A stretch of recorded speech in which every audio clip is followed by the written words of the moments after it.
What's up, YouTube? I have a video for you today on my first ever Microtech OTF knife.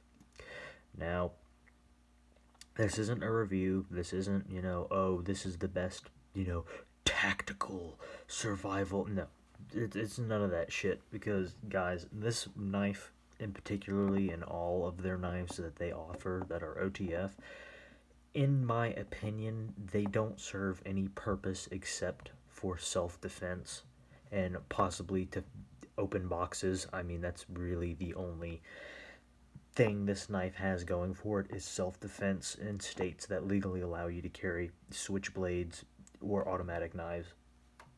So I'm not going to sit here and say, oh, this is the best knife in the world for you to carry out in the wood. No, that's not what this is meant to do. You will fuck this knife up if you try to, like, run this knife too hard. I could see you very easily fucking it up trying to do any sort of, stuff that you can do with a fixed blade knife. That's not what this is meant for. And honestly, if you attempt to do that, then you are going to break your knife and you are not going to be happy. And then Microtech will say, we're not covering it under our lifetime warranty because that was abuse of the knife. But anyway, so first off, I would like to talk about the warranty that you do get with a Microtech knife. So you will get a little card along with other paperwork with the knife that you purchase. I did get this at Smoky Mountain Knife Works. I'm sure those of you who watch my Zippo videos, you saw it in the last Zippo video that I made. And it comes with a little sheet like this, and it goes into talking about the warranty, what they'll cover, what they won't cover. You can't take these apart, otherwise it voids your warranty. You can't even sharpen one of these, or it voids your warranty, like even on a sharpening stone, which unfortunately kind of does irritate me to an extent because I do want to try sharpening this knife. However, it's not really needed as of right now because it's razor sharp as of now. However, as it gets used, if I were to use it for, like, opening a bunch of stuff, packages, stuff like that, it will get dull over time and I would have to send it in. However, they have a process where you have to literally get a some kind of number, or not number, a card. In order to send it in, you have to literally contact them, the company, Microtech, and then you have to send them photos of the knife that you are sending in, and then it has to be approved to be sent in. Because in North Carolina, and this might be, state to state laws, these knives are made in North Carolina. As a matter of fact, they are made about an hour and a half from where I live currently, and they have certain things that you have to do. Like, if your knife has blood on it, like, let's say you actually do have to use this knife in a self-defense situation, someone's trying to mug you who's high, drunk, whatever, you have to pull it, and you do wind up sticking them with it, and it gets blood on it, or you're playing with it and you accidentally stab yourself or something, which you shouldn't do because these are not like just a stupid little toy that you play with. These are dangerous. So but anyway, if it does have blood on it, then they have to sterilize it. They have a sterilizing process, but you do have to send several photos in of the knife as well, and you have to take one like this, I think one like this, and stuff like that. And I mean, you can even send them in. Like, I'm going to attempt to send mine in once I get in contact with them, because I am not a fan of this glass breaker. I think it's stupid, in my opinion. I mean, I'm sure it works and whatnot, but I just think on an automatic switchblade, I mean, why the hell do you need a glass breaker? If I need a glass breaker, I'll put one in the vehicle that I'm driving, instead of just having one on a knife that I want to carry, because in a defensive situation, if I had this open and I wanted to hold the knife like this and thrust like that, if you hit, once you hit the person with the blade, I mean, if there's resistance there, you're going to feel it on your thumb as it's going in, and it might not be that big of a deal, but at least to me, having a flat screw there instead of this bulging window breaker, in my opinion, I would rather have that screw. So I am going to ask them or call them whatever. I will show you their contact information and talk to them and see if I can't get myself a screw and get them to put that on and replace this. And I also am going to very quickly show you, because I also don't know how harmful this could be to the knife itself, but they do have a safety mechanism built into these knives. So let's say you wanted to go up to someone, pretend this is a human, and just go like that and open it, it's not going to work. As you can see, they have a safety mechanism in there that does not allow you to just go up to someone and then it'll go right into them. And how you have to deal with this, I saw a comment on Smoky Mountain Knife Works website that was like, oh, this knife is a piece of shit because it does this. No, it's not. It's a safety mechanism, and how to fix that is you just hold it like this, at least is what I do. Go like that. And well, I didn't actually engage it again, but like that. That time it engaged, and it's back to normal. That's all you have to do. And it is a very loud automatic, I will say that. And in North Carolina as well, you do have very weird laws regarding OTFs and switchblades. Apparently, if, like, let's say this piece of paper right here, this card, is your pocket, if you have it like this, that's perfectly legal. But if you put it like this in your pocket, that's illegal because you're concealing it. You can carry these as long as part of it's exposed. It's legal in North Carolina to carry. If you put it in your pocket and it is completely concealed, that's a felony.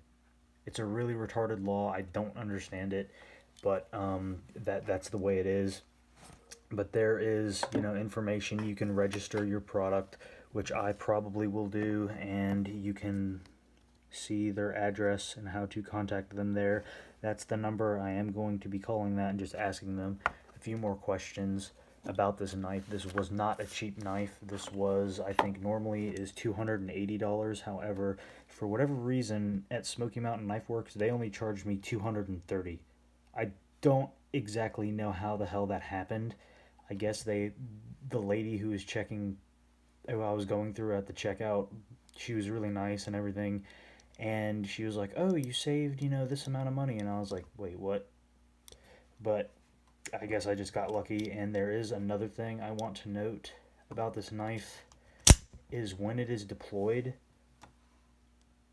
there is just a slight amount of play on the blade, which I am not a huge fan of. But someone in the comments, please, if you know anything about these knives, tell me if that's normal. Like that slight, barely any play in it, but there is some play there, which again, I'm not a fan of, but I honestly think that is necessary for this knife to work, because if it's like extremely tight and everything, it'll get jammed in there as it's trying to come out and won't work.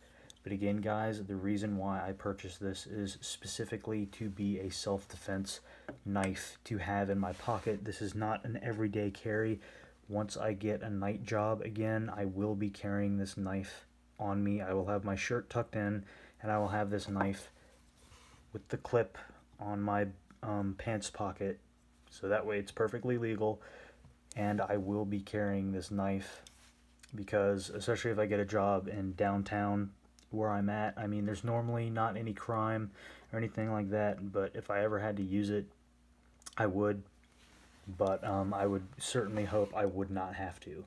But anyway, guys, that's going to be my video on this Microtech. This is one of their most popular blades as well, is the dagger blade. There is one other Microtech that I am looking at getting, which is the identical twin of this, but the only thing different is it has a bayonet blade, or bayonet styled blade, instead of a dagger blade. So this dagger blade has full razor sharp sharpness on both sides, and it also features these weird little holes in there. I don't really know exactly why that's in there because some people say, oh, well, it's a blood groove, so you know more. But in my opinion, that's a gimmick. I mean, a knife is a knife, especially a self-defense knife. I mean, I don't really see how that would help you in any sort of way if you were trying to defend yourself with a blade like this. However, the bayonet blade doesn't have any of that. It's just a straight blade, doesn't have any groove or anything in it. And I will probably be getting a satin finish instead of the stone wash, which is a stone wash. The satin finish looks a little bit more reflective, which I kind of like. I like the classic black with chrome or stainless steel look to it, which this one has. And they did have other knives there at Smoky Mountain Knife Works. They had some that were like over $800. But I was like, for a good self-defense knife, $230. That is a Microtech that comes with a lifetime warranty, all the proper paperwork, everything. This is not bad, and this isn't a bad option. But again, guys, I cannot stress this enough. Do not take this blade and be stabbing into, let's just say, tin cans, wood. Don't be stabbing into a desk and then going like this, because you'll break the tip off and they won't replace it. They won't fix your knife because that's abuse. You don't need to be doing any sort of stuff like that with a blade like this. This is specifically made for stabbing. Okay, and a lot of people, well, not a lot of people on my channel, but people who possibly will be viewing this video won't like that, and they might be offended, but that is the purpose of a blade like this, is for defense or stabbing. It is not meant to pry. It is not meant for anything like that. If you want a knife that can do that, I mean, even the good full tang fixed blades, I mean, you can't really pry like that with them. You will damage, seriously wreck your knife. So anyway, guys, that's going to be the video on this knife. And again, they do have very high tolerances at the Microtech factory in North Carolina. However, there are some that I have seen that have come out of there that have issues. Like a couple of them, sometimes they'll come out and this will be too loose. Mine luckily is not. You can hear that noise. That's going to be there. It is going to be kind of loose, but that's again for the functionality of the knife. However, I know Cutlery Lover had one that was so loose that it would get jammed, and he had to send it in. And there was also another instance that I heard of where I think the springs in here are making a twang noise when it was opening and closing. Again, mine doesn't have that. But as I use this, if it gets dull or anything, I will be using their warranty because I don't want to void their warranty. But it is a very nice knife. A couple other things to note: they do engrave their little Microtech logo, and each one does have a serial number. If I can get it to focus.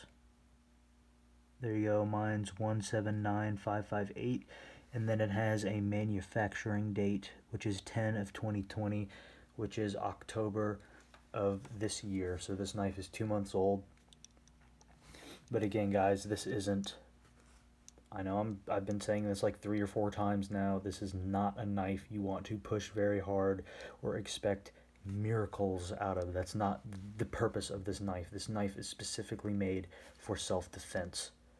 I mean, that's especially with this blade or opening stuff. But if you start opening stuff with it over time, it will get dull. But anyway, guys, that's going to be the video on my Microtech. I really like it. To me, it was worth what I paid for it. But to other people, I can see they wouldn't really want to spend $230 on a automatic OTF knife. And that's fine. Whatever suits you. But I invested in this just in case. Because if I have to use it, I damn well want to have a blade that will open like it's supposed to and will hold up if I actually had to use it for self-defense purposes. Anyway, guys, that's going to be the video. Hope you liked it. Again, tell me in the comments if that little bit of play is supposed to be there. I'm guessing it is. However, if I use it, or if I have to use it, which again I hope I don't in a self-defense situation, and that wobble gets worse, I definitely will be sending it in, and they will not have any problems fixing it for me. And if you like the video, again, like, comment, share, subscribe. And that's going to be it, guys. Any little bit helps, and I'll see you in the next video.